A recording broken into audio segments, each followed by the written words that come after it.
नमस्कार, बिजनौर तक में आपका स्वागत है। कृषि प्रधान क्षेत्र में किसानों का मोह यहाँ की जाने वाली पारंपरिक खेती से धीरे धीरे भंग हो रहा है। गन्ना व धान की फसल आदि का पैसा महीनों मिलों व बैंकों में फंसा रहता है, जिससे अब क्षेत्र के किसान गन्ने आदि की खेती के साथ चंदन, कपूर, हींग, सागौन, केले जैसी खेती की तरफ अपना रुख कर रहे हैं। ऐसे ही ग्राम मुरलीवाला निवासी 77 वर्षीय किसान डॉक्टर इकबाल ने चंदन जैसी बेशकीमती खेती को अपनाया है। वह करीब 12 वर्षों से चंदन के पौधे उगा रहे हैं तथा उन्होंने अपनी 2 बीघा भूमि में चंदन के 30 पेड़ लगा रखे हैं। साथ ही 50 सागौन, कपूर, हींग, सफेद मूसली जैसे पौधे अपने बगीचे में लगाए हुए हैं। उन्होंने जानकारी देते हुए बताया कि चंदन की खेती कर्नाटक जैसे प्रदेशों में बहुतायत है।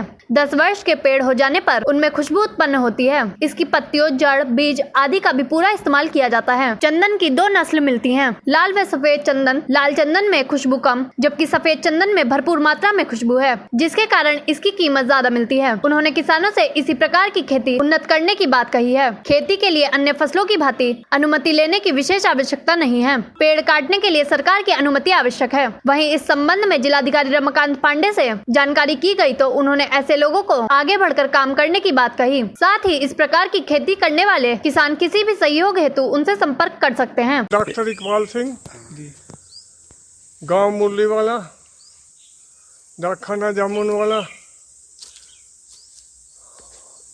परगना अफजलगढ़, जिला बिजनौर, उत्तर प्रदेश।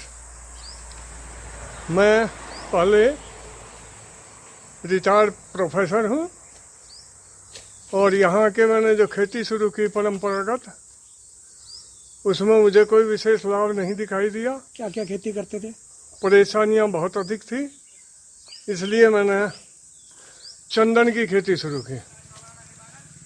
और चंदन की खेती यदि किसान करे तो 1 एकड़ से 2 करोड़ रुपए की आय ले सकता है।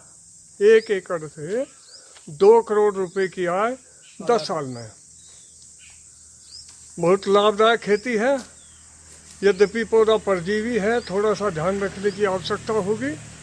उसे यदि संभल के खेती की जाए, जिन लोगों को इसके बारे में कुछ जानने की आवश्यकता है, इसकी खेती को समझने की आवश्यकता है, तो वो मुझसे संपर्क कर सकते हैं। मेरे फ़ोन नंबर पर बातचीत कर सकते हैं, आके मिल सकते हैं। बस।